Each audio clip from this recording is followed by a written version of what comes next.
এই যে যারা গোপনে গোপনে প্রশ্নটা পেয়ে গেল, যারা প্রশ্ন ফাঁস করে পরীক্ষা দিল, যারা মেধাবী, তারা সেখানে বঞ্চিত হইল না?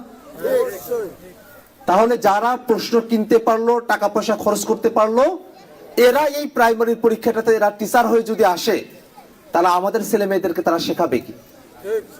আমাদের ছেলে মেয়েরাও তো তাদের কাছে নকল করেই পরীক্ষা দেওয়াটা শিখবে, তাই না? তাহলে এইরকম একটা নকলের পরীক্ষা হইলো, একটা ডিভাইসের পরীক্ষা হইলো, এইরকম একটা প্রশ্ন ফাঁসের পরীক্ষা হইলো। এই পরীক্ষাটা হওয়ার পরে অনেকে গ্রেফতার হইল, আটক হইল, সবার কাছে প্রমাণ যে প্রশ্ন ফাঁস হয়ে গেছে, কিন্তু তারপরে ওই পরীক্ষাটাকে এখনো বহাল রাখা হইলো।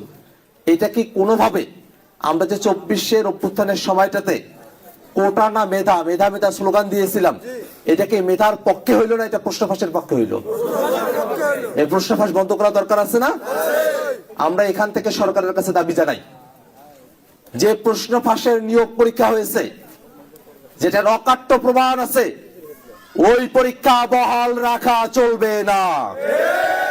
ওই পরীক্ষা বাতিল করে যারা প্রশ্ন ফাঁসের সাথে জড়িত ছিল তাদের প্রত্যেককে আইনের আওতায় নিয়ে আসতে হবে এবং প্রশ্ন ফাঁস মুক্ত, দুর্নীতি মুক্ত, নকল মুক্ত, সত্যিকার মেধাবী শিক্ষক যাচাইয়ের মতো করে নতুন করে আবার নিয়োগ পরীক্ষা দিতে হবে।